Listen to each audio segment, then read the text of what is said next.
le lien YouTube, comme ça, si vous voulez l'envoyer aux gens pour qu'ils regardent, ceux qui ne savent pas être sur le Zoom, bah, ils savent être avec nous aussi.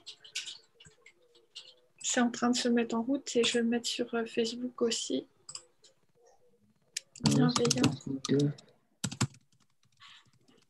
C'est bon, ils sont là.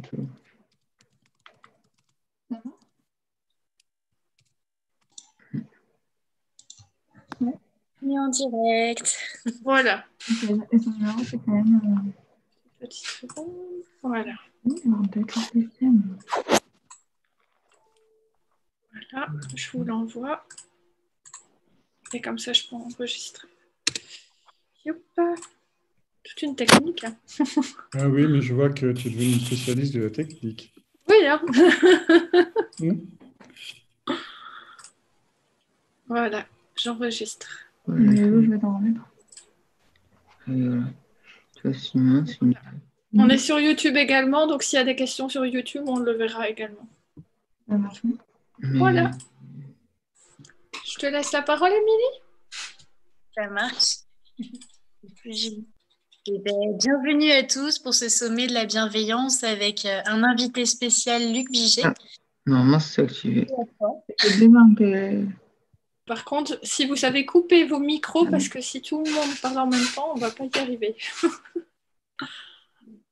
Merci beaucoup d'être ici parmi nous, Luc, du coup, d'avoir accepté l'invitation pour le sommet. Avec grand plaisir. Et du coup, je pense que Julie se joint à moi pour te demander la toute première question, pas très originale, mais très importante. Qu'est-ce que la bienveillance pour toi? Qu'est-ce que la bienveillance? C'est une bonne veillance. Alors, il n'y a que des nanas. Ah. Pardon. Je suis pas sûr. Allô? Allô? Oui, on t'entend, mais je coupe les micros parce qu'ils parlent en même temps. Donc, vas-y, je t'en prie. Qu'est-ce que la bienveillance? C'est une ouverture du cœur, en réalité. Alors, bien sûr, on peut... C'est moi qui ai jeté.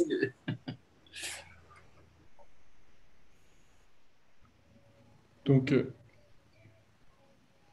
ça marche? Allô, allô?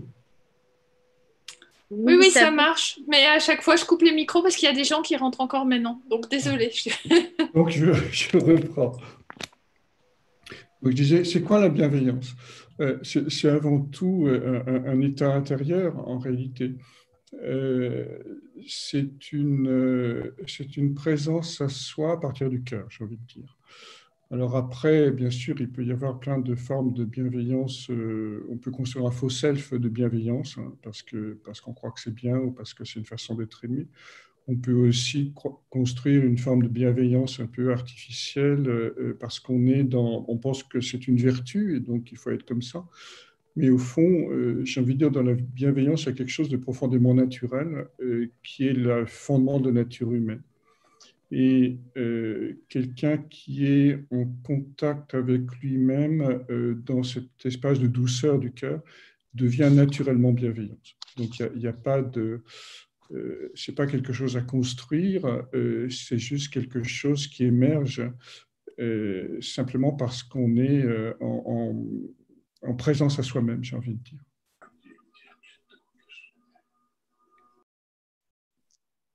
Merci beaucoup. Et est-ce que vous avez des anecdotes du coup de moments qui vous ont rapproché de votre bienveillance envers vous-même ou envers les autres d'ailleurs? Ce qui me vient spontanément, c'est lorsque je suis allé plusieurs jours, j'ai passé, enfin à l'époque c'était plus facile d'aller dans le désert, mais j'étais allé une fois dans le désert et donc tout seul, donc j'avais demandé à des berbères de m'emmener en 4x4 au milieu du désert. Ils m'ont laissé sous une tente, une grande tente berbère, vous savez, en peau de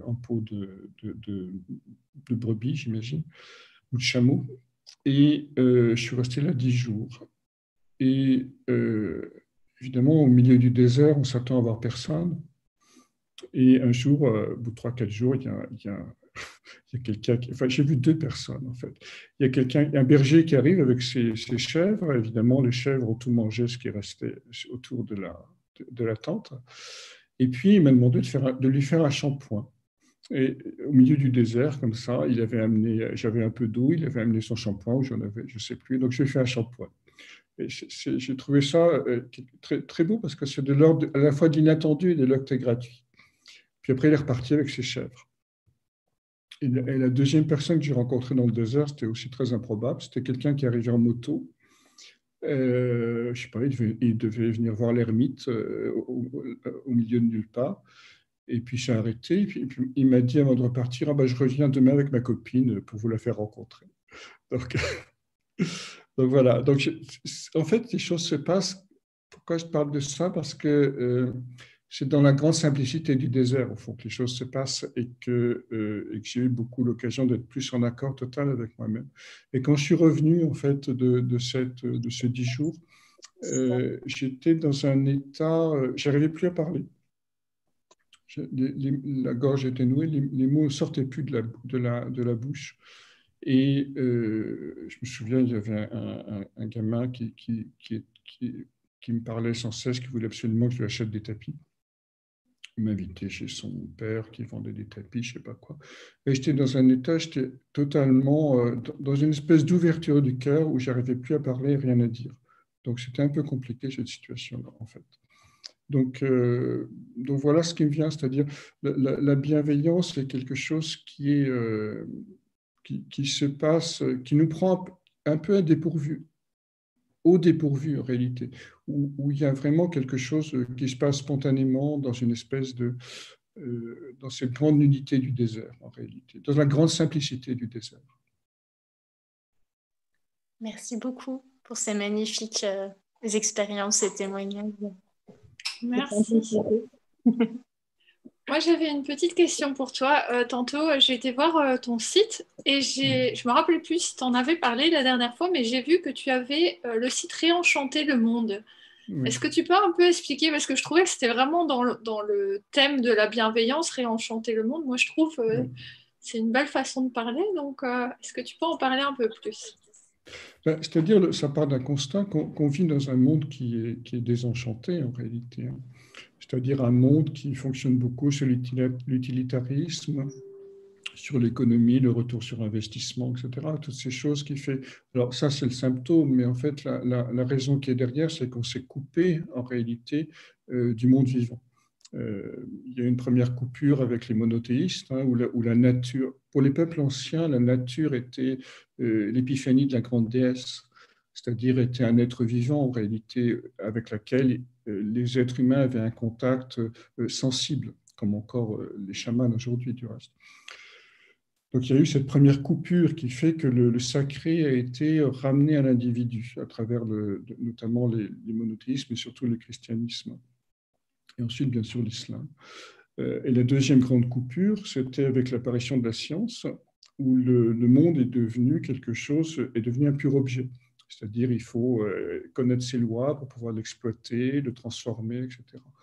Donc, du coup, on s'est coupé de ce que Henri Corbin appelle le monde imaginal, c'est-à-dire toutes ces entités, en réalité, qui habitent et qui font que la nature a aussi une dimension sacrée et une dimension de présence. Donc, réenchanter le monde, pour le dire simplement, ça veut dire développer un regard sur le monde qui nous entoure de sujet, y compris évidemment tous les autres règnes, minéral, végétal, animal et humain, évidemment.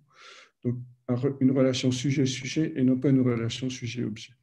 Et évidemment, quand on est dans cette dimension-là, ça ouvre complètement la conscience, ça nous permet de développer des relations sensibles avec les plantes, avec les animaux, voire les pierres, ce que j'ai pu expérimenter quand j'ai travaillé avec des chamans en Amérique du Sud.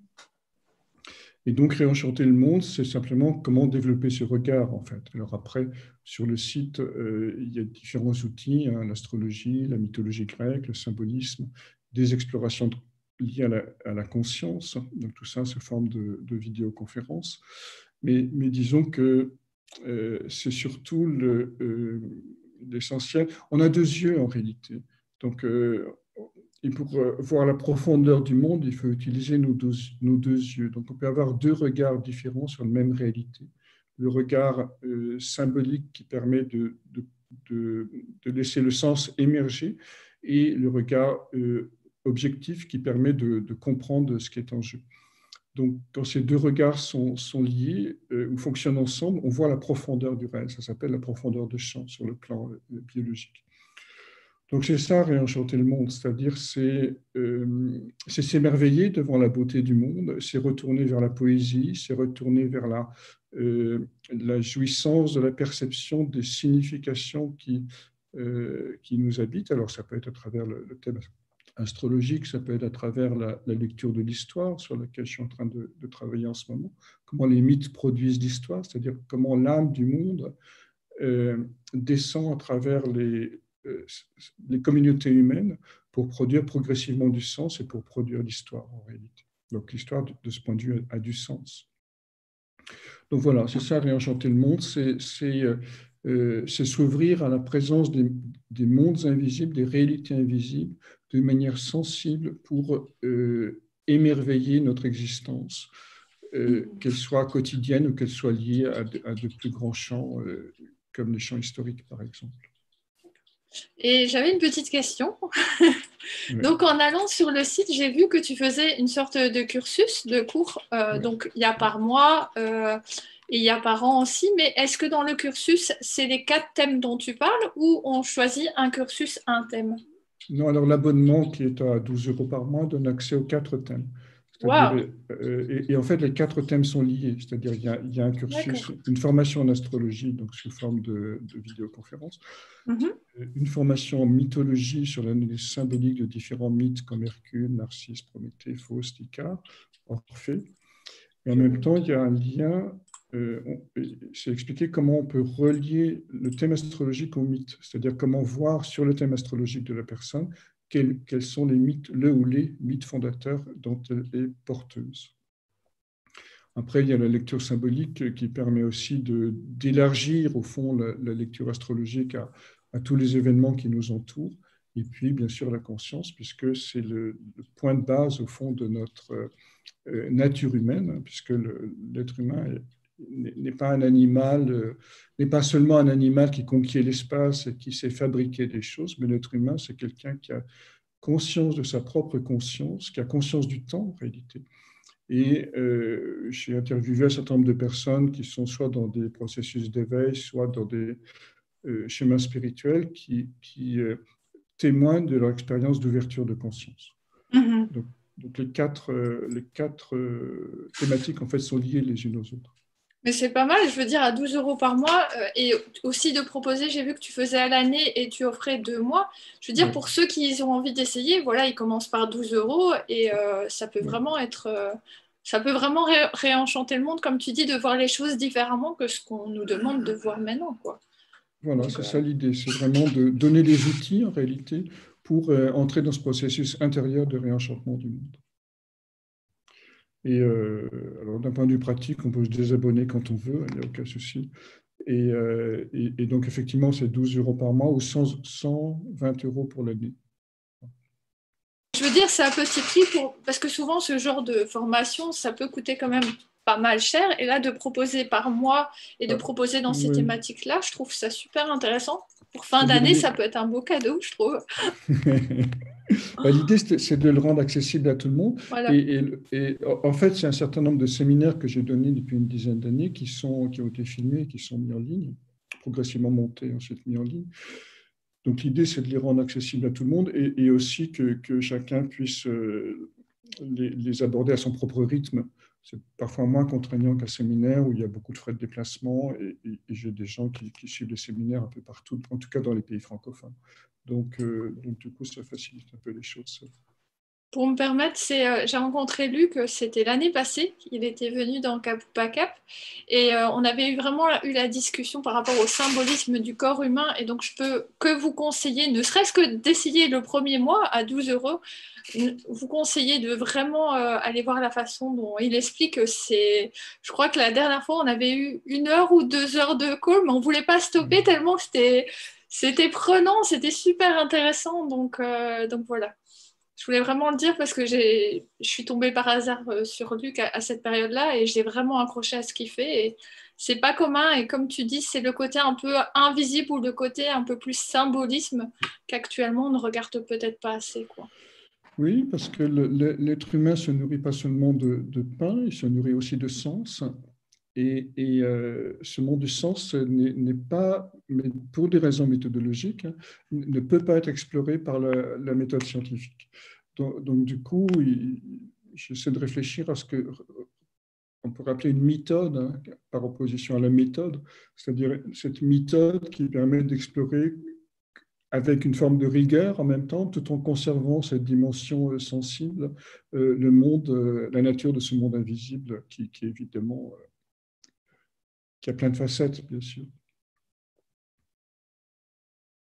Merci. Alors, on peut l'appliquer effectivement au corps humain. Tu en parles, tu as bien fait, j'ai oublié d'en parler. Il y a tout un travail qui a été fait sur la symbolisme du corps humain, des pieds jusqu'à la tête, c'est-à-dire de la voûte plantaire jusqu'à la voûte crânienne, à partir de l'analyse symbolique du corps, hein, donc la manière dont les parties du corps sont nommées, les mythes qui s'y rapportent, l'analyse symbolique de la fonction biologique, le zodiaque. Et il ressort en fait de ce grand cheminement que le corps lui-même est un processus initiatique qui nous montre comment aller depuis le premier pèlerinage avec nos pieds jusqu'à nos antipodes, c'est-à-dire jusqu'à la voûte crânienne, hein, qui symbolise l'Olympe dans la tradition. Moi, le premier livre que j'ai lu de toi avant de te rencontrer sur le Zoom, c'était avec... c'était pas la chute d'Icare, il y avait un truc avec Icare par rapport aux adolescents. Icare, la passion du soleil. Voilà, c'est ça. Ouais. Et c'était ce mélange d'astrologie, de mythologie. Il y avait aussi de la langue des oiseaux. Enfin, c'était vraiment tout un mélange pour parler des jeunes de maintenant, en fait. Le fait de se brûler. Oui, Et oui, c'était... alors c'est vrai qu'on vit c'est un mythe contemporain, parce qu'en fait, on vit dans un labyrinthe. C'est-à-dire à la fois le double labyrinthe, le labyrinthe du ventre, c'est-à-dire de l'intestin, et le labyrinthe du cerveau, qui ont des formes labyrinthiques un peu comparables, si on travaille uniquement sur les formes. Mais on peut travailler aussi sur les neurones. Il y a des neurones dans le cerveau du bas et des neurones dans le cerveau du haut. Et tous les deux, ils pensent, hein, l'un avec un A et l'autre avec un E. Donc Icare, c'est comment sortir de ce labyrinthe. C'est-à-dire, alors, le labyrinthe du ventre, c'est le labyrinthe lié à la production, à la consommation, à notre monde qu'on connaît, et on vit dans des mondes labyrinthiques. C'est-à-dire, si on regarde les voies de le métro, les voies de circulation des grands transports maritimes, les circuits d'aviation, etc., tout ça, c'est des choses qui s'entrecroisent en permanence. Et donc, du coup, quand on est jeune et qu'on est dans ce monde-là, il paraît d'une part extrêmement complexe et surtout sans possibilité d'élévation, c'est-à-dire sans espoir. Sauf évidemment si on est centré dans le besoin de sécurité du ventre, à ce moment-là, on va se réaliser dans une carrière. Mais c'est loin d'être le cas pour tout le monde.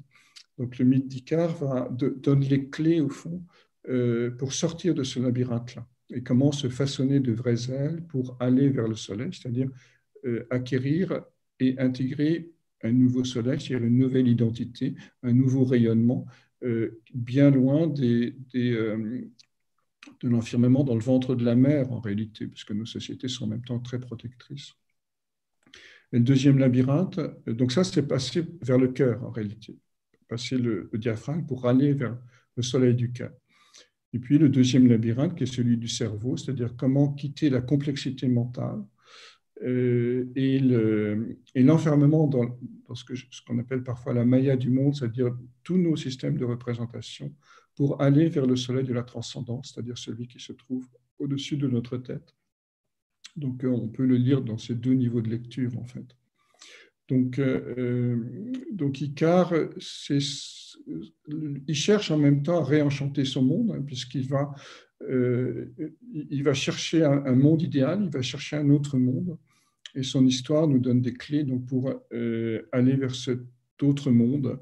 La chute, évidemment, n'étant pas inéluctable, la chute est juste quelque chose qui dit une mise en garde en réalité. Si tes ailes ne sont pas sans cire, sincera, sincère en réalité, à ce moment-là, tu risques de tomber dans la mer céruléenne, comme le dit Ovide. Mon micro était éteint. Je disais, pour l'instant, il n'est qu'en Kindle, je pense. Tu ne l'as pas encore sorti en papier. Hein. S'il est en papier, il existe en papier et en Kindle, en papier aux éditions de Janus et en Kindle. D'accord. Également. Donc, on mettra l'info par la suite. Parce que moi, quand je l'avais pris, c'était en Kindle, donc c'est ça que je pose la question. Ouais. Non, en fait, ils existent tous en papier. Je suis en train de les publier en Kindle. Ils ne sont pas tous en Kindle encore, mais je suis en train de les publier en e-book. Moi, j'aime bien le côté papier. J'aime pas lire sur les écrans. Oui, bien sûr. Bien sûr. Émilie, est-ce que tu aurais une question avant qu'on laisse la parole aux personnes sur le Zoom, si elles ont des questions? Oui, j'étais en train de chercher le lien pour l'envoyer, mais je le ferai pendant... oui, j'aurais une dernière question. Eh bien, comment réenchanter le monde et comment amener de la bienveillance justement sur la planète, que ce soit avec les adolescents ou avec la Terre? Est-ce que... J'ai intitulé cette intervention Bienveillance et confiance. Parce qu'au fond, de mon point de vue, il ne peut pas y avoir de bienveillance s'il n'y a pas de confiance. Alors, après, on peut discuter sur c'est quoi la confiance.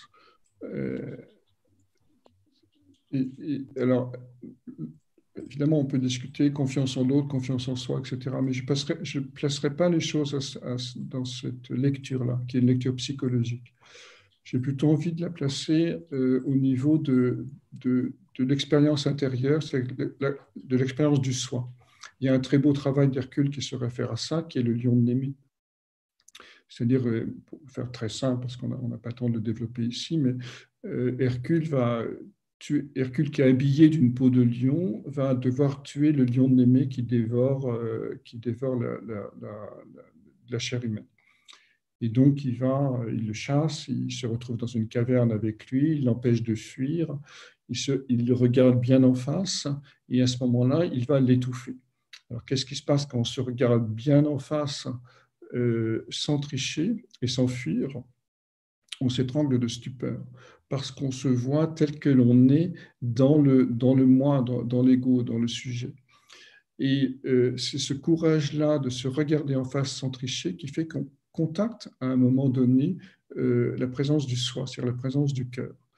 Et là, on rentre dans la confiance.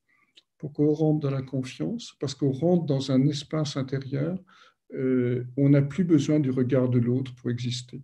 On n'a plus besoin de l'approbation du monde pour être aimé. On n'a plus besoin de chercher... on n'est plus dans le doute et on n'a plus besoin d'être dans un rapport au monde extérieur. Et donc, c'est une confiance sans cause qui est en train de se mettre en place à ce moment-là. Et parce qu'on est dans cette confiance sans cause, on peut communiquer, évidemment, en toute liberté avec les autres, avec le monde extérieur. Et à ce moment-là, la bienveillance se met naturellement en place. Autrement dit, quand on est dans cette présence d'amour du cœur, dans ce lieu refuge que chacun porte au fond de lui-même, qui crée un réel sentiment d'invulnérabilité tout en restant dans la sensibilité, à ce moment-là, bienveillance et confiance vont de pair et riment ensemble. Donc ça, c'est la première chose. Et puis, il y a un autre élément de la confiance qui est raconté par un autre travail d'Hercule, qui est l'histoire des Amazones, la ceinture des Amazones, où, là encore, pour le faire très, très brièvement, Hercule va chercher la ceinture d'or de la reine des Amazones, qui lui a été donnée par Arès, le dieu de la guerre. Et la reine des Amazones, Hippolyte, s'avance et elle voit Hercule.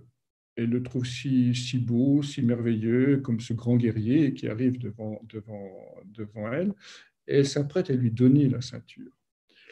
Mais Héra, qui est pas gentil dans l'histoire, a fait courir la rumeur qu'Hercule, auprès des autres Amazones qui sont au bout du pré, qu'Hercule aller voler la ceinture à la reine et la kidnapper.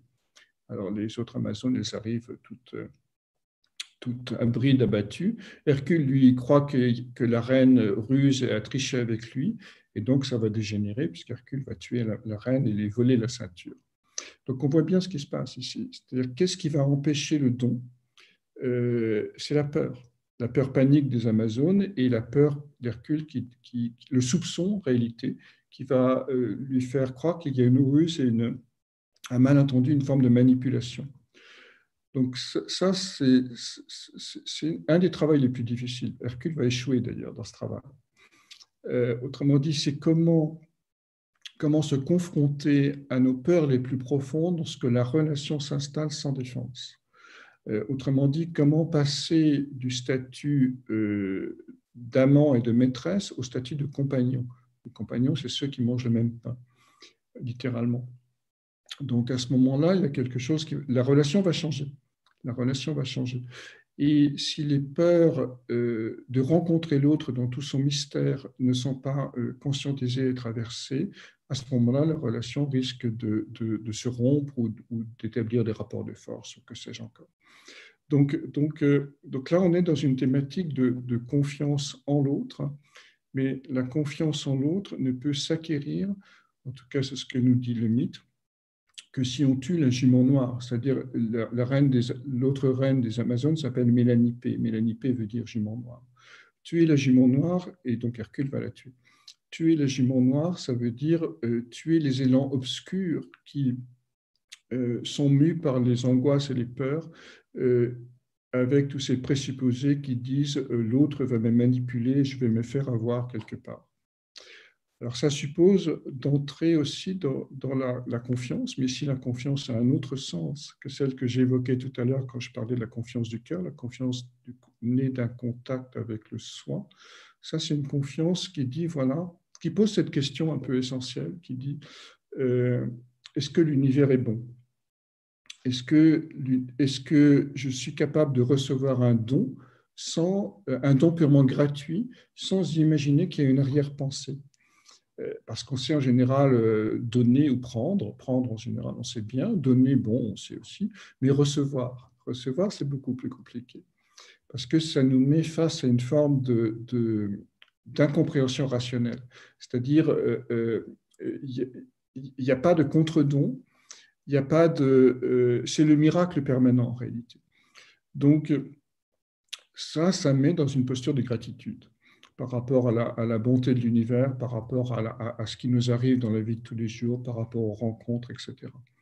Donc c'est cette confiance née de la traversée de nos peurs les plus profondes qui va faire émerger la gratitude et qui va elle aussi permettre l'émergence de la bienveillance à son tour. Donc je crois qu'il y a deux conditions à la mise en place de cette bienveillance naturelle que j'évoquais au début. C'est le contact avec le soi, le contact avec son âme, le contact avec cet espace de pure paix, de pure lumière, de pure béatitude, de pure certitude intérieure, ça dépend des gens, que l'on découvre quand on est dans les grands moments de simplicité. Et puis, quand on a eu le courage de se regarder en face et de voir tous les faux selfs qu'on a mis en place pour exister depuis notre naissance. Et puis, la deuxième chose, c'est ce sentiment de gratitude que l'on peut développer par rapport à la bonté et à la beauté du monde, incluant bien sûr le monde proche et le monde lointain, incluant les personnes qui sont autour de vous et puis les merveilles des étoiles. Et à ce moment-là, la vie change parce qu'on n'est plus dans la concurrence, on n'est plus dans la compétitivité, on n'est plus dans la lutte, on est juste dans l'accueil. Et à ce moment-là, la bienveillance, là aussi, peut se mettre en place naturellement. Merci. Voilà, c'était un long développement, mais non, mais c'est intéressant. C'est très riche. Oui, c'est très riche. Alors, Émilie, est-ce que tu as encore une question ou on laisse aux autres participants? Parce qu'il y a plein de questions dans le chat. C'est tout bon pour moi, on va pouvoir... Ok. Alors, ceux qui veulent poser des questions, ou vous ouvrez le micro, ou je ne sais pas si vous connaissez sur Zoom, on peut lever la main. Comme ça, je vous vois et je retire le muet. C'est comme vous voulez, c'est juste qu'il ne faut pas tous ouvrir le micro en même temps. Est-ce que je peux? Je ne vois pas qui c'est. Je suis Erika Leite. Oui, vas-y, je t'en prie. Je vais essayer. Je vais même mettre les vidéos. Bonjour. Bonjour. Merci beaucoup, Luc. Merci à tous. Bonjour à tout le monde. J'ai une question précisément que je pense que c'est un rapport à les choses que vous venez de dire. Parce que moi, je voudrais savoir les rapports entre les sens, les non-sens aussi, et la bienveillance. Mais là, je pense que vous avez répondu un peu parce que tu as dit, il y a les mystères. Parce que les choses, c'est comment faire aussi espace pour les mystères si on essaye toujours de faire sens des choses. C'est ça on étouffe les possibilités comment on va dire, de cette ouverture de la bienveillance. Si tout le temps on essaye de faire sens. Oui. Donc, ma question, c'est comment on peut aussi ouvrir l'espace pour les non-sens, comme vous avez dit, pour les mystères. Je ne sais pas si les mystères, c'est le non-sens ou je ne sais pas, mais... Le mystère, c'est le mystère. Oui, je crois que c'est important de voir qu'il y a deux manières de comprendre le sens. On peut chercher à construire du sens, c'est-à-dire chercher le sens de sa vie, chercher le sens de son existence, se donner des missions et que sais-je encore. Mais un jour, il s'agit d'harmoniser le sens que l'on donne à sa vie avec le sens de la vie qui nous traverse. Et à ce moment-là, on atteint la cible, autrement dit, on accomplit son destin. Ce que je veux dire par là, c'est que le sens qui est construit, qu'on imagine, qu'on donne à notre existence, peut être un sens qui nous empêche d'accomplir le grand sens. Le grand sens se révèle en réalité, il ne se construit pas.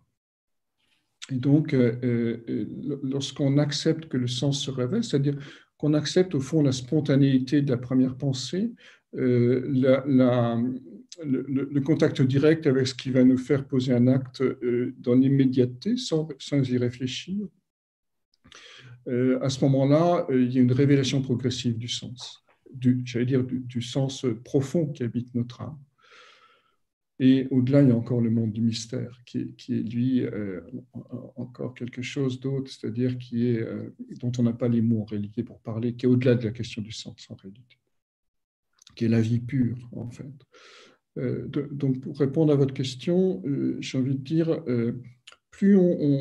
moins on cherche, plus on se laisse trouver. Et on va se laisser trouver par le soi, par l'âme, peu importe ici, mais et c'est parce qu'on accepte, on renonce c'est parce qu'on renonce aux chercheurs qu'on abandonne la recherche, que quelque chose va se révéler et se réveiller et réanimer notre existence. Oui, mais c'est contradictoire parce que toujours c'est difficile à accueillir ça. Mais merci beaucoup. C'est très difficile parce que effectivement le doigt le doigt ne peut pas se désigner lui-même. Autrement dit, l'ego ne peut pas décider lui-même de s'abandonner pour aller vers quelque chose de plus grand qu'il habite. Oui. Donc on est dans une posture paradoxale. En même temps, si vous voyez cette posture paradoxale, celle qui voit cela n'est pas cela. Donc et là, il y a un shift, il y a un déclic qui peut se produire. Merci beaucoup. Je vois, mais je ne vois pas. Oui, ben voilà. Il n'y a pas de recette, il n'y a pas de protocole scientifique là-dessus. Hein. C'est vraiment... en même temps, il y a une part de grâce. C'est la gratitude qui vous avait dit. C'est la gratitude qui ouvre à ça, absolument. Oui, tout à fait. Merci beaucoup. Merci. Alors, j'ai Emma qui a levé la main. Donc, est-ce que tu sais redémarrer ton micro? Oui, bonjour à tous. Okay. Bonjour Lucien.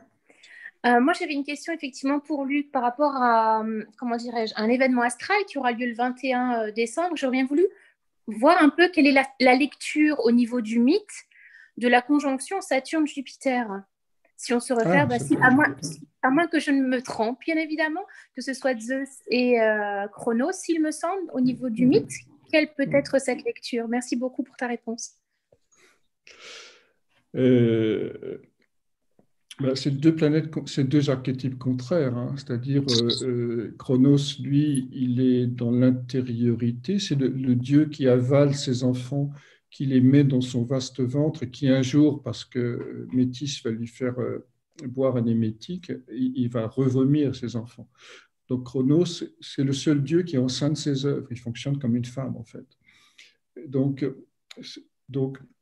bien que ce soit un dieu mâle, il est enceint de ses enfants.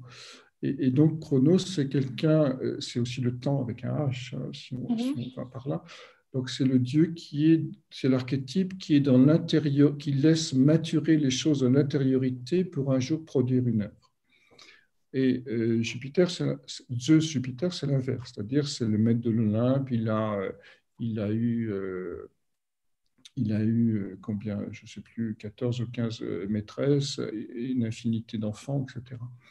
Donc, il est plutôt dans l'expansion, c'est-à-dire il va chercher des informations à l'extérieur pour les ramener dans le système olympien. Donc, on est dans deux systèmes, c'est Dionysos aussi dans la mythologie grecque, Jupiter, c'est-à-dire c'est lui qui a besoin d'une participation collective pour s'intégrer dans le tissu social et donner le meilleur de lui-même. Saturne adore la solitude, Jupiter ne supporte pas la solitude. Saturne adore le temps, Jupiter est anxieux lorsqu'il se retrouve tout seul et qui compte les moutons.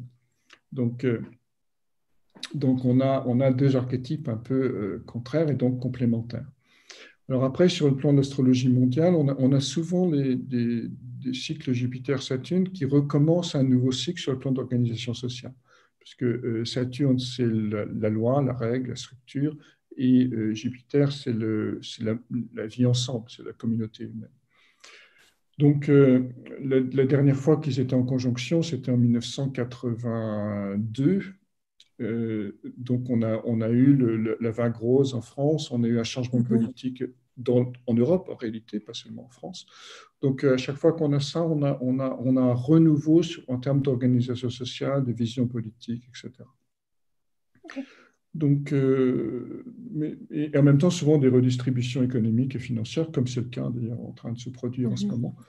Mais on va dire que, comme en plus ces deux planètes sont en conjonction à Pluton, la situation est un peu plus compliquée et on risque d'aller vers entre 20 et 30 ans d'austérité, de plus grande rigueur, un retour à la pensée protestante quelque part, parce que le protestantisme est né au moment d'une conjonction Saturne-Pluton en 1518 en Capricorne, comme en ce moment. Comme en ce moment. Oui. Donc je suis assez, pour le dire comme ça, je suis quand même assez inquiet pour l'avenir, hein, parce qu'il y a une mainmise du pouvoir plutonien, c'est-à-dire de la plutocratie en réalité, sur l'organisation sociale Saturne-Jupiter. Okay. Merci beaucoup. Waouh. Et par rapport à ce qui se passe actuellement dans le symbolisme du coronavirus et tout ça, est-ce que tu as aussi un descriptif, enfin une signification par rapport à ça? D'un point de vue symbolique? Oui. Oui, alors on peut le lire de deux manières. Corona, c'est la couronne. Hein. Et virus, c'est virus, donc c'est la ruse de la vie.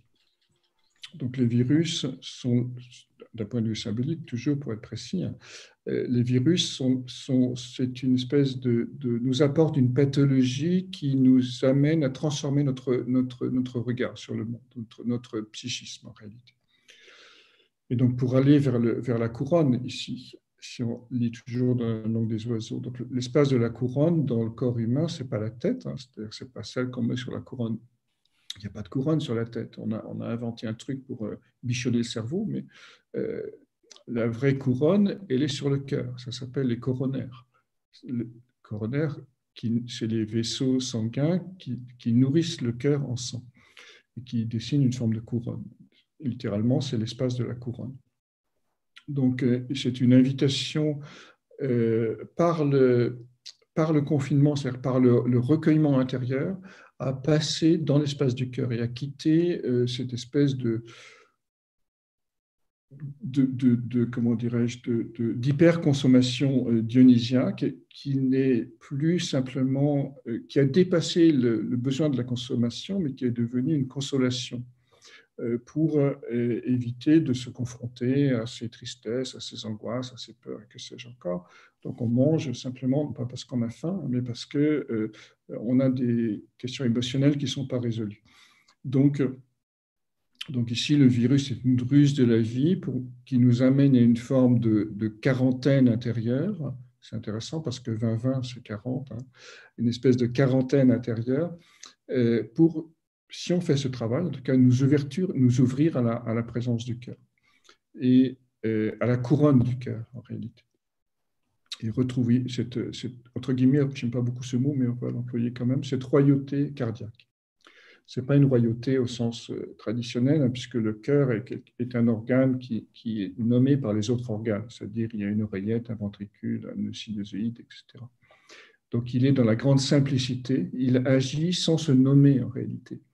C'est un organe essentiel, central, mais il y a la grande simplicité de ne pas se draper dans aucun nom, et donc quasiment être dans la transparence. Et l'autre élément de réflexion, c'est, alors si on part de l'hypothèse que l'origine du coronavirus, c'est la chauve-souris, ce qui est évidemment hypothétique, mais on peut toujours, qu'il l'aurait donné au pangolin, et le pangolin... Oui, c'est ce que j'allais dire, il y avait un pangolin dans l'histoire. Oui, il y a un pangolin en intermédiaire. Mais la chauve-souris, c'est l'espace de la psychose, de la névrose, pardon. Alors, pourquoi? Parce que la chauve-souris mange les insectes. Ce petit monde bruissant qui sans cesse s'agite dans notre tête.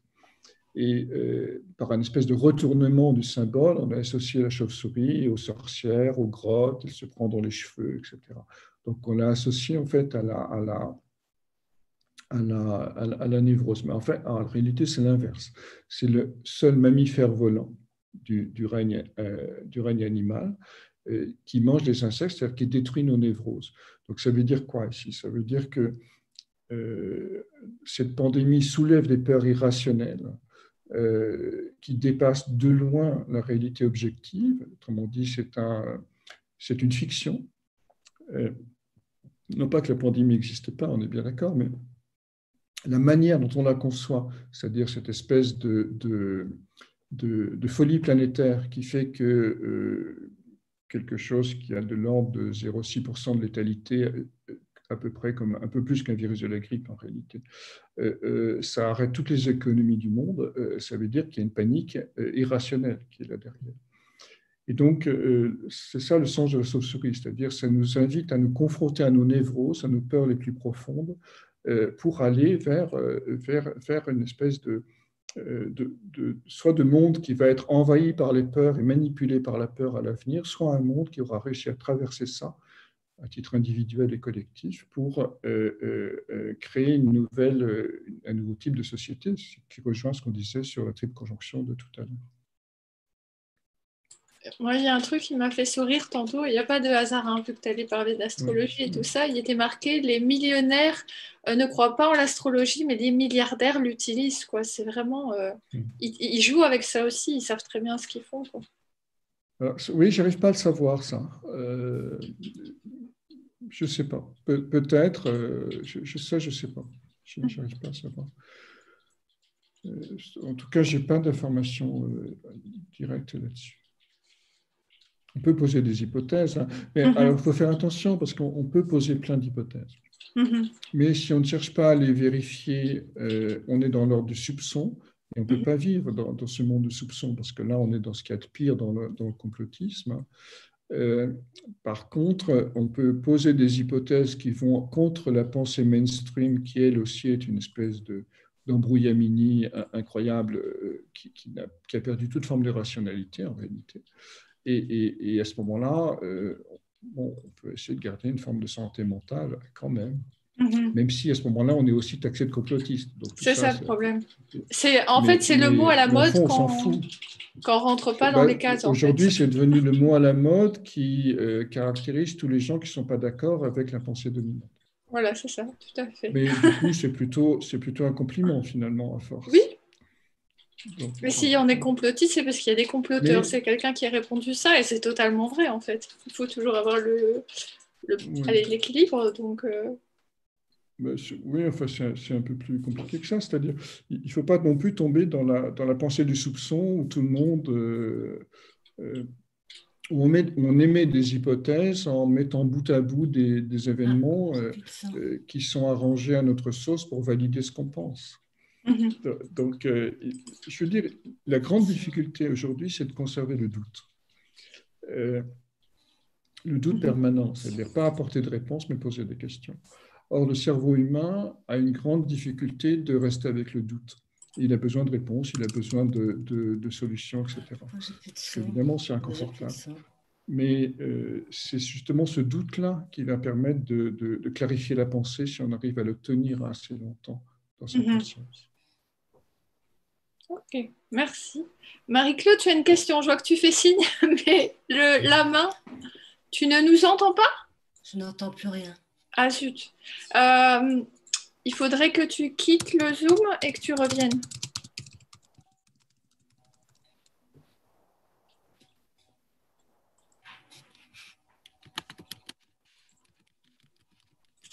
C'est la seule solution quand on a un truc ainsi.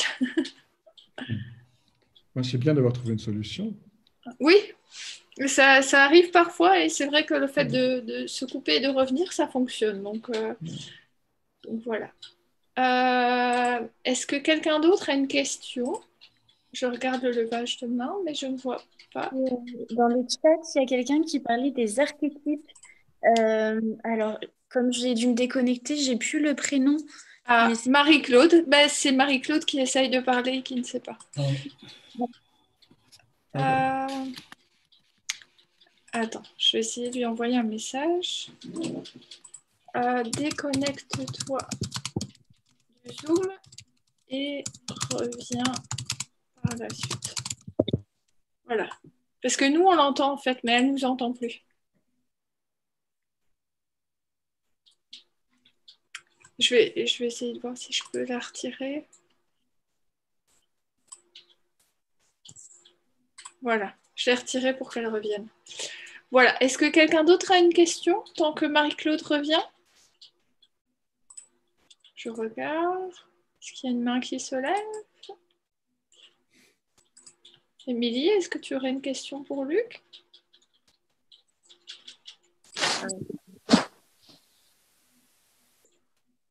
Je n'entends pas.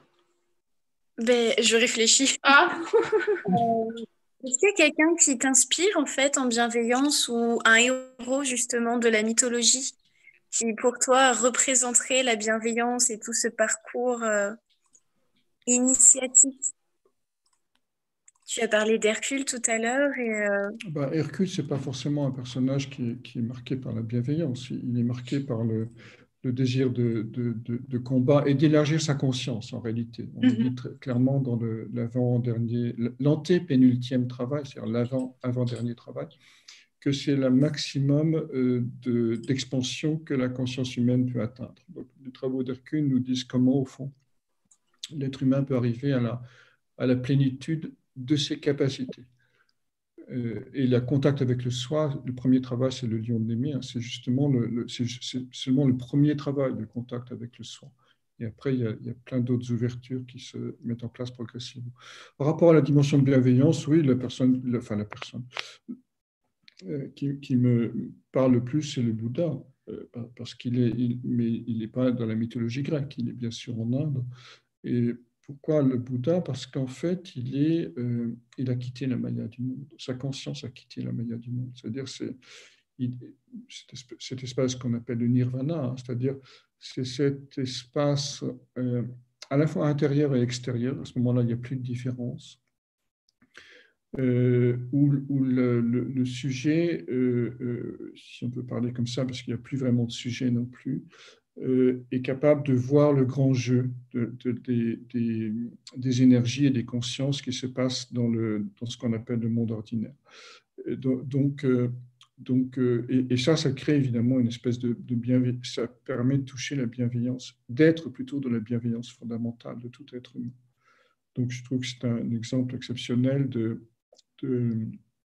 réalisation de la bienveillance parce que justement il a su se détacher de tout. Là encore, on est dans le paradoxe. Hein.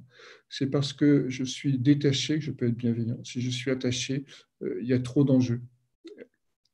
Émotionnels, intellectuels, affectifs, voire matériels, qui se mettent en place et qui m'empêchent cette grande liberté, d'où va émerger naturellement cet espace de bienveillance en chacun d'entre nous.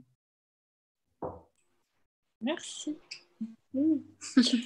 J'ai Amir qui pose une question, je ne sais pas si ça rejoint ce que Emma parlait tout à l'heure. Comment pourrait se manifester le passage imminent de Saturne et Jupiter en Verseau ? Oui, ça rejoint un peu ce qu'on disait tout à l'heure. Alors, le Verseau, on a tendance à l'idéaliser souvent dans les milieux astrologiques. C'est-à-dire, c'est effectivement le signe de la fraternité, le signe des échanges, le signe d'Internet, le signe de la créativité en même temps. Mais il ne faut pas oublier que le Verseau Saturne est aussi le maître du Verseau, et d'abord le maître du Verseau avant que ce soit Uranus. Et donc, dans le Verseau, on a aussi cette espèce d'isolement, en réalité. Et donc, on peut aussi imaginer dans cette version une société où il y a des espèces d'îles où chacun est autonome dans son coin, en réussissant une forme de, comment dirais-je, de faux paradis. Parce qu'on a créé son village autonome, par exemple, et tout s'organise bien, mais and so what? C'est-à-dire, où sont les désirs de transcendance, où sont les grands chocs qui vont permettre des prises de conscience, où sont les grandes violences qui permettent au système d'évoluer. Le Verseau a horreur de la violence. Et donc, il va chercher à se construire un paradis un peu, pas forcément artificiel, mais dans lequel il va s'enfermer et refuser les chocs qui vont lui permettre de se transformer et au processus, aux communautés d'évoluer. Donc, il faut faire très attention dans ce signe. C'est à la fois le signe de l'invention et de son contraire, c'est-à-dire de l'organisation d'un système un peu paradisiaque où plus rien ne bouge, en réalité. Avec en plus, on a souvent, alors ça c'est plus sur le plan psychologique, mais chez les personnes qui ont un soleil en Verseau, on a souvent un désir inconscient de pouvoir.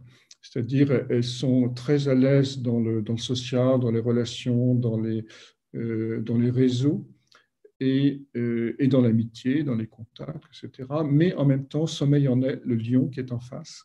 C'est-à-dire, au fond, elles sont dans ce paradoxe où je ne demande qu'une chose, c'est d'avoir la première place, mais en même temps, je la refuse en permanence parce que je privilégie le social. Donc, il y a une ambiguïté par rapport à ça. Parce qu'au fond, le Verseau, j'aime bien ce que disait Rudyard. Dan Rudyard, il disait le Verseau est un signe qui est à l'aise socialement, mais qui est mal à l'aise en tant que personne, alors que le lion est un signe qui est à l'aise personnellement, mais qui est mal à l'aise socialement. Alors, je vais poser la question de Marie-Claude parce que je vois qu'elle ne revient pas, comme ça elle le verra sur le replay. Elle a mis « Bonjour, j'ai entendu Luc sur une autre interview qui parlait de la part d'ombre des archétypes. Il citait Hitler comme exemple, or il me semblait qu'un archétype est bienveillant par nature. Qu'est-ce que la part d'ombre de l'archétype donc ?» Non, un archétype n'est pas bienveillant par nature, ça c'est une vision idéaliste de l'archétype. Jung disait un archétype est ombre et lumière, c'est pour ça d'ailleurs qu'on ne le voit pas, parce que du reste il est neutre. Si on mélange l'ombre et la lumière, on n'a plus rien, on ne voit plus rien. Donc non, l'archétype, c'est une chose et son contraire. C'est-à-dire, c'est à la fois le bien et le mal, c'est la vérité et le mensonge, c'est le dur et le mou, c'est le microscope et le télescope. Donc, un archétype, je prends des images forcément, mais un archétype va réunir une chose et son contraire. Et c'est pour ça que le monde est dynamique, c'est-à-dire parce qu'il y a en permanence conjonction des contraires, pour reprendre la terminologie jungienne, que l'énergie surgit, un peu comme dans l'électricité, quand on met des pôles contraires, on a de la lumière. Donc, mais ça c'est sur le plan physique, mais sur le plan psychique profond, c'est ce qui se passe. Donc, on le voit d'ailleurs, parce que quelqu'un qui ne veut être que dans la lumière, eh ben forcément, à un moment ou à un autre, il explose et son ombre ressurgit monstrueuse comme une maison. Et parce qu'il a oublié de plonger dans son ombre, c'est-à-dire il est obligé de... Il n'a pas... C'est un peu d'ailleurs la difficulté du Verseau parfois. Il n'a pas vu que l'ombre était une ressource à son propre dynamisme évolutif. Et inversement, quelqu'un qui est très, je sais pas, qui est très machiste ou qui est très critique, etc., ben, au fond de lui, il y a peut-être un côté profondément romantique. Donc, quand vous voyez quelqu'un, pensez toujours que le contraire sommeille au fond de son âme. Et que c'est ce dynamisme-là, c'est cette conjonction des contraires qui permet au fond à la vie d'évoluer, de se transformer en permanence. Ok.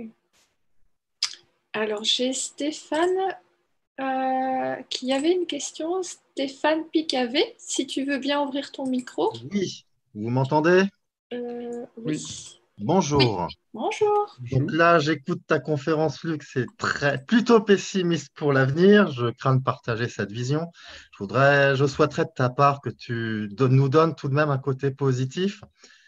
Déjà, moi, je constate que l'arrivée de Jupiter et Saturne bientôt en Verseau, ça va tout de même créer un allègement de l'ambiance que l'on peut déjà sentir, avec risque de violence populaire, avec le carré à Saturne, à Uranus. Mais est-ce qu'on ne pourrait pas annoncer donc des bonnes choses avec ce Verseau et ensuite peut-être une reprise économique? Certains voient une reprise économique en 2022 avec une conjonction Jupiter-Neptune en Poisson. Je suis assez sceptique, mais pourquoi pas? Sur 2022 ou 2026? 2022, Jupiter-Neptune sont conjoints en Poisson. La conjonction exacte se produit au carré de Lilith et la licorne. D'accord. Mais Vénus est en Poisson en même temps. D'accord. Alors, oui, alors, bon, évidemment, j'ai voulu un peu prendre le contre-pied de ce qu'on dit souvent du Verseau, mais ça ne veut pas dire que ce qu'on dit souvent du Verseau est totalement faux. Et donc, effectivement, on a une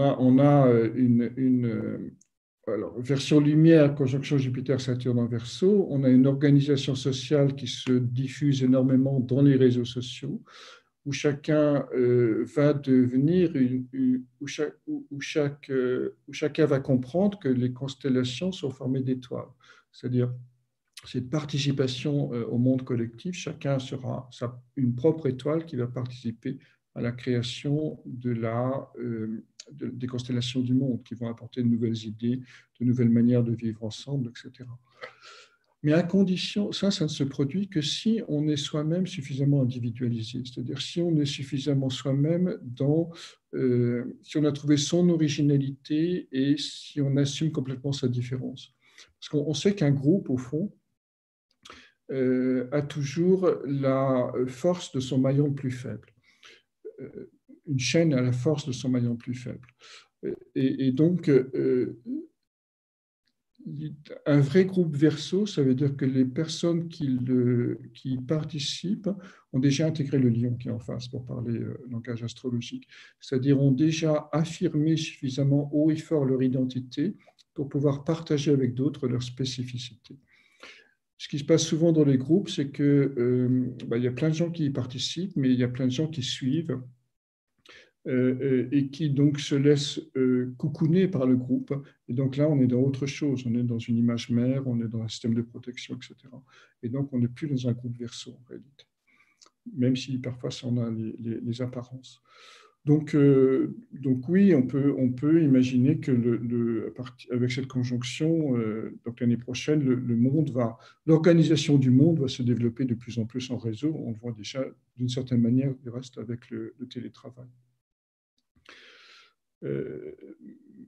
Par rapport à la reprise économique, moi je la situais plutôt en 2020, à la reprise plutôt en 2026. Alors je crois que c'est une conjonction Jupiter-Uranus. Je ne sais plus, il faudrait que je regarde. Mais Conjonction Saturne-Neptune à 0 degré du Bélier, c'est pas ça? En 2026? Je pense, il y en a une très importante à 0 degré du Bélier. Oui, je ne sais plus, il faudrait regarder, je ne me souviens plus. Après la conjonction Jupiter-Neptune, le problème des poissons, c'est qu'on ne sait jamais dans quel sens ils vont aller. Parce que c'est un signe très sensible aux atmosphères, à l'inconscient du groupe, etc. Donc, comme il y aura en même temps un contexte de crise économique, carré Saturne-Uranus, et en même temps toutes ces peurs et ces angoisses qui ont été soulevées, ça peut aussi les exacerber et les faire un peu déraper. Donc,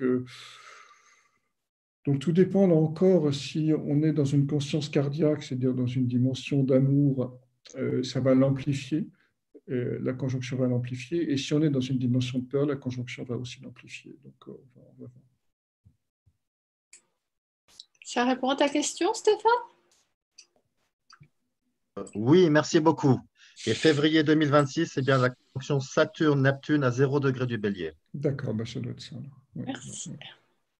Alors, j'ai Amir qui posait une question. Il dit que tu parles souvent des archétypes de la mythologie grecque, mais quoi des archétypes des religions monothéistes et hindoues? Je ne sais pas, parce que je les ai beaucoup moins explorés. Donc, je n'ai pas grand-chose à en dire, si ce n'est qu'on peut sans doute les analyser de la même manière, hein, c'est-à-dire les dieux sont des archétypes en réalité, ou plutôt les dieux sont des émanations des archétypes, pour être précis, c'est-à-dire des formes colorées par une culture qui prennent en charge une part du monde du mystère. Donc,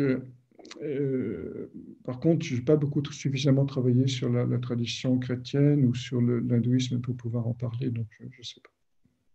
Ok, merci. Alors, est-ce que quelqu'un d'autre a une question? N'hésitez pas à me le dire. Si pas, après, on va laisser Luc pour sa soirée. N'hésitez pas si vous avez encore une ou deux questions. Je regarde si quelqu'un lève sa main, mais comme il y a beaucoup de personnes sans écran, je ne le vois pas. Donc, non. Voilà, Émilie, est-ce que tu as quelque chose à rajouter? J'ai regardé sur YouTube, du coup, il n'y a pas de questions non plus. J'aurais juste aimé avoir l'avis de Luc sur la dualité, parce qu'on a beaucoup parlé d'archétypes de lumière, archétypes d'ombre, de l'amour et de la peur, qui sont en fait diamétralement opposés. Est-ce que le nirvana, finalement, c'est un équilibre de ces deux pôles pour toi, ou... Voilà, quel est ton avis là-dessus? C'est plus que ça, c'est-à-dire, dans un premier temps, il y a la dualité, c'est-à-dire, en gros, il y a ce qu'on aime et ce qu'on n'aime pas, pour le dire comme ça. Mais ça, c'est juste des opinions personnelles, ça n'a rien à voir avec le réel. Après, on comprend qu'il y a une interaction permanente entre ce qu'on aime et ce qu'on n'aime pas, c'est-à-dire une espèce de danse. Et donc, on n'est plus dans la dualité, on est dans ce qu'on peut appeler le tiers inclus, hein, c'est-à-dire ce qui est important, ce n'est pas tellement ceci ou cela, mais la relation entre ceci et cela. Et c'est ça qui commence à créer un dynamisme en réalité. Mais après, il y a autre chose, c'est-à-dire il y a celui qui voit que ceci et cela, c'est en réalité la même chose. Et donc là, on est dans ce qu'on pourrait appeler cette dimension du nirvana, même si ce que je raconte, c'est encore très intellectuel, hein, parce que le nirvana, c'est un état de présence. Je ne dis même pas un état de conscience, c'est un état de présence. Donc, c'est difficile d'en parler en réalité. Mais à un moment, il y a cette capacité de voir que ce qui n'est important, c'est ni ceci, ni cela, ni la relation entre ceci et cela. C'est l'ensemble du système en réalité, et qu'il n'y a plus de différence entre le monde intérieur et le monde extérieur. Alors c'est une idée qui est compliquée à faire passer si on ne l'a pas vécu au moins une fois dans sa vie. Je ne sais pas comment, j'ai compris ça quand j'étais dans un ashram en Inde. Une fois, je suis sorti je me promenais dans la cour et il n'y avait plus de différence entre l'intérieur et l'extérieur, entre ce que je suis et le monde extérieur. C'est très difficile à expliquer parce qu'on n'a plus les mots. Les mots sont nécessairement séparatifs déjà. Lorsqu'on dit un mot, on classifie, on ordonne et on nomme une chose. Nommer, c'est déjà se séparer de ce qu'on cherche à nommer. Parce qu'il y a un jeu et un objet où il y a deux sujets, comme j'évoquais tout à l'heure dans la question du réenchantement du monde. Mais là, c'est encore autre chose, c'est-à-dire il n'y a plus un objet et un sujet, il n'y a plus deux sujets, il n'y a plus de différence entre l'un et l'autre. Et donc là, on rentre dans le grand silence, en réalité.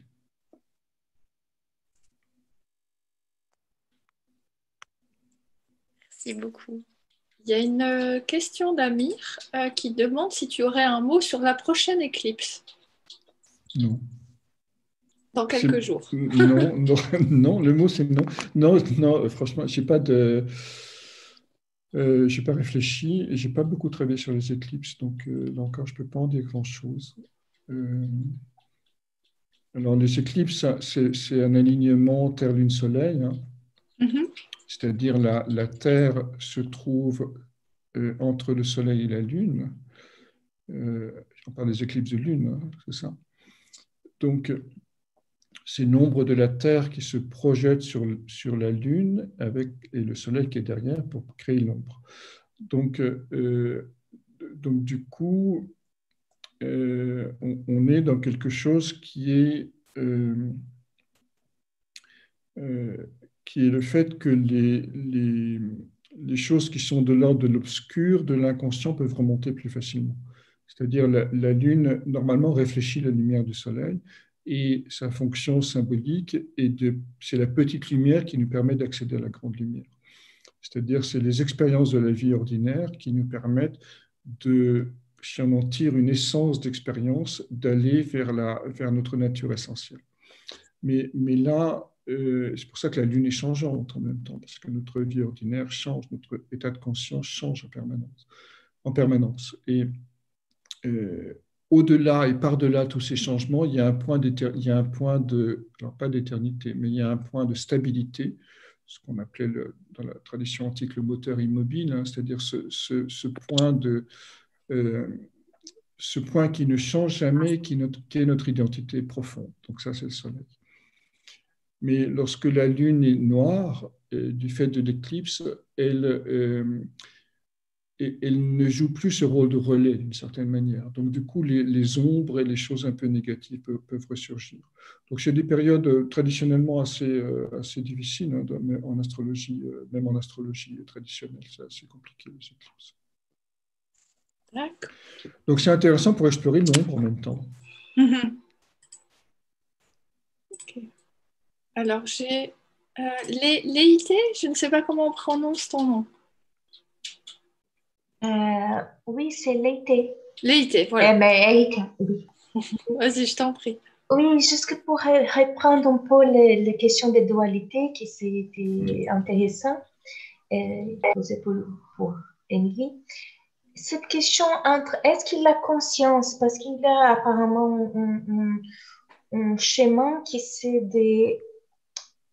d'illuminer un peu les consciences et se rendre compte que nous sommes un peu, il n'a pas l'extérieur et l'intérieur, il a une intégration à faire. Mais cette intégration, elle passe aussi pour la parole, mais la parole, elle divise.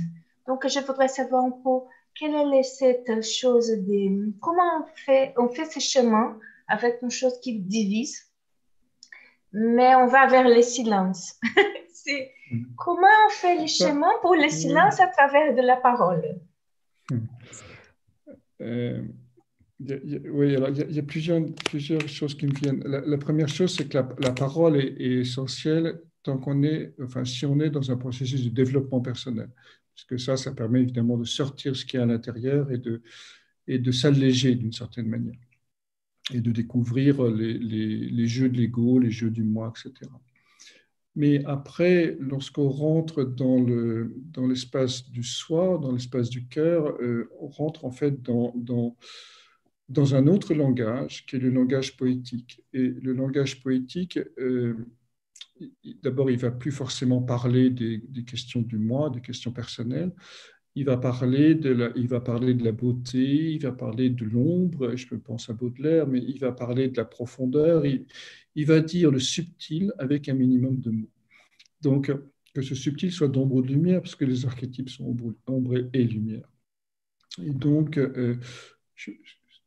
lorsque la parole se fait poétique, ou lorsque la parole, encore à un autre niveau, se fait prophétique, c'est-à-dire lorsqu'elle est habitée par la présence du souffle, par la présence de l'esprit, à ce moment-là, elle prend un tout autre usage. Et du coup, elle réénergétise la personne qui l'utilise. Alors que lorsqu'on est dans une parole qui parle autour du nombril, à la fois on s'endort et on risque d'endormir les autres, en réalité. Donc c'est quand même important de voir que dans la biologie du corps humain que la parole vient du cœur, c'est-à-dire l'air qui nous permet de parler, est inspiré par le nez, descend dans les poumons qui entourent le cœur, et ensuite, par l'expiration, on peut prononcer des mots.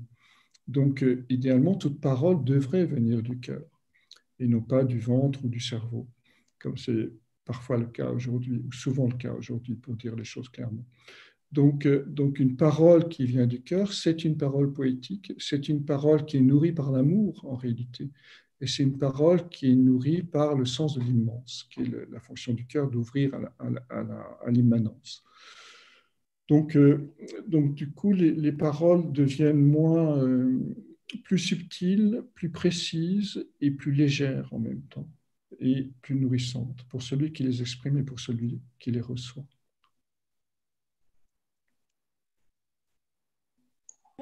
Et comme ça, elle va être moins dans le sens de séparer, plus de sens d'intégrer. Exactement. Oui. Exactement. Écoute, merci beaucoup. Merci. Alors, j'ai encore 2 questions dans le chat. J'ai Stéphane qui repose une question. Il te pose une question par rapport aux élections américaines.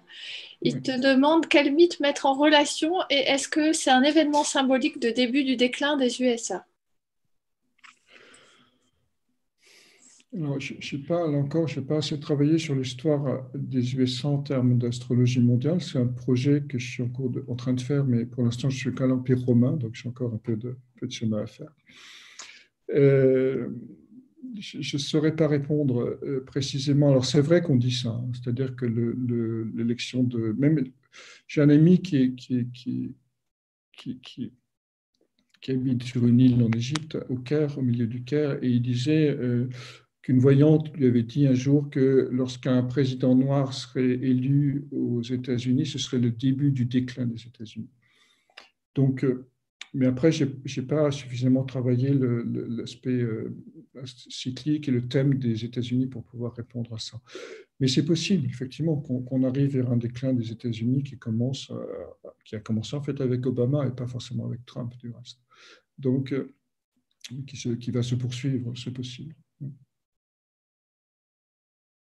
Et alors, j'ai Elisabeth qui demande si tu es d'accord avec l'idée que tant que les 3 croix, cardinales, fixes et mutables, ne sont pas intégrées, l'ouverture du cœur cosmique est impossible. Oula, c'est une grande question.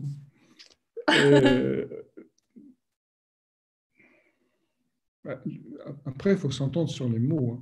Le cœur cosmique, c'est l'équivalent du Christ cosmique chez Teilhard de Chardin. Donc, c'est vraiment... C'est un niveau de conscience dont on n'a pas parlé ici, mais dont il est quasiment impossible de parler en réalité. Alors, les 3 croix, si on se réfère ici probablement aux travaux du Tibétain et d'Alice Bailey, on a la croix cardinale, la croix fixe et la croix mutable. La croix cardinale étant la croix de l'initié, c'est-à-dire de celui qui est déjà dans la... qui est un pur qui a passé techniquement, je ne vais pas faire trop de technique ésotérique ici, mais qui a passé la 4e initiation, c'est-à-dire qui a un contact direct entre la monade, c'est-à-dire l'esprit, et le corps. Donc c'est au-delà du soin, pour être clair. C'est vraiment quelqu'un qui a réalisé l'alignement vertical de l'être humain et qui est en contact avec son étoile, pour utiliser cette métaphore. Donc ça, c'est la croix cardinale. La croix fixe, c'est la croix du disciple, c'est-à-dire beaucoup d'entre nous, en réalité, qui sont sur le chemin de la réalisation du soin. Et la croix mutable, c'est la croix de la vie ordinaire. Donc réunir effectivement ces trois niveaux, probablement ouvre la conscience, le Christ cosmique ou le cœur cosmique. Mais on est tellement loin de ça, je veux dire, que c'est compliqué d'en parler. Je ne sais même pas si c'est très, très utile d'en parler ici, parce que la plupart d'entre nous, le prochain pas évolutif, c'est vraiment l'ouverture du cœur, c'est-à-dire c'est quitter, c'est-à-dire la croix fixe dans cette terminologie, c'est-à-dire c'est de quitter l'espace de toutes les formes de dépendance et entrer dans le seul refuge qui jamais ne nous trahira notre confiance et qui est empli de bienveillance, c'est-à-dire l'espace cardiaque, l'espace du soin. Donc, voilà. Est-ce que ça répond à ta question, Elisabeth? Je ne sais pas où elle est. Il y a 37 personnes sur le Zoom, donc je ne vois pas. Elle a dit oui. Voilà. Si vous n'avez plus de questions, on va déjà remercier très très fort Luc d'avoir pris le temps de répondre à toutes nos questions et d'être venu sur ce Zoom. Je suis ravi, merci pour ton invitation. Avec grand Votre plaisir. invitation. Oui. dans notre sommet de la bienveillance. J'ai Léité, voilà, qui dit merci beaucoup. Voilà, j'ai vraiment de gratitude. J'ai appris à te connaître donc, dans Cap ou pas Cap et je trouvais que c'était vraiment intéressant d'avoir ton point de vue pour cette situation actuelle et de voir, comme tu dis, au-delà de ce qu'on nous montre dans le concret, peut-être aller plus dans l'abstrait, dans le symbolisme et tout ça. Donc, merci pour ce cadeau, en tout cas. Mais le symbolisme, ce n'est pas abstrait. C'est-à-dire, c'est du vivant. Les mythes sont vivants. Et c'est important de les aborder comme ça et pas de les aborder d'une manière parce que justement l'intellect, on a dit que l'intellect tuait le réel et d'une certaine manière c'est assez vrai, hein. C'est-à-dire parce qu'elle le tue parce qu'elle le représente, elle est dans le spectacle du monde alors que le mythe, lui, c'est ces forces signifiantes qui animent notre monde en permanence. Donc je ne voudrais surtout pas que ce soit abordé d'une manière intellectuelle mais plutôt d'une manière sensible et vivante. Et poétique, on parlait de ça tout à l'heure. Plus, comme tu dis, au niveau du cœur et de la conscience et tout ça, et moins dans le mental. Mais oui, parce que ça ne sert à rien d'apprendre des trucs. Enfin, bon, ça sert d'apprendre les gammes pour faire du piano, mais une fois qu'on connaît ces gammes, vraiment, on ne va pas passer son temps à apprendre des trucs, mais plutôt à incarner la musique, à devenir la musique.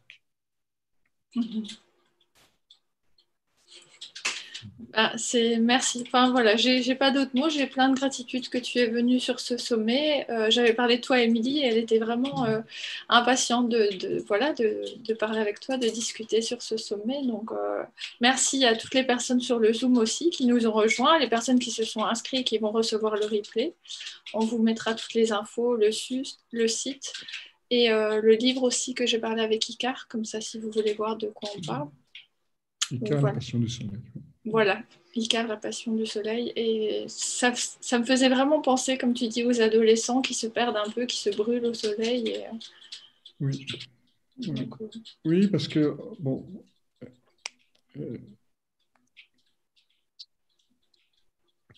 J'arrête là. Je t'en prie. Émilie, tu veux rajouter quelque chose pour terminer ? Oui, un grand merci. C'était très, très riche. Et... Voilà. Merci, Émilie. C'était très intéressant. Merci. Merci à toutes les personnes pour leurs questions. Et on vous enverra le mail, donc n'hésitez pas à nous faire un retour. On remontera l'info à Luc. Donc voilà. Et penser peut-être à ces cours par mois pour en cadeau de Noël, ça peut être pas mal. À 12 euros, ça peut aussi apporter de la conscience et de la bienveillance dans le monde. Donc, c'est pas plus mal non plus, je pense. Et de bienveillance encore plus grand et encore plus conscient. C'est le calendrier de l'Avent. Est-ce que tu n'as pas pensé à faire un calendrier de l'Avent autour de réenchanter le monde, non? Non, non, je ne suis pas très doué pour tout ça, mais bon. Non, je suis vraiment plongé dans l'écriture en ce moment, et donc c'est vrai que... Un nouveau livre en cours? Oui, ben, je suis en train de faire tout un travail sur une série d'e-books, en fait, sur l'astrologie mondiale. D'accord. Un peu comme le parchemin magnifique, mais cette fois-ci sur l'histoire et en quoi l'âme du monde qui s'incarne progressivement dans les communautés humaines produit l'histoire. D'accord. On a entendu l'avant-première, comme ça. Voilà. Bah, merci beaucoup. On va te laisser passer une belle soirée. Beaucoup. Merci à tous. Et, à très bientôt et passez de belles fêtes. Plein de belles choses et tout bonheur du monde, comme je termine toujours. C'est une jolie fin. Belle soirée. Bonne soirée.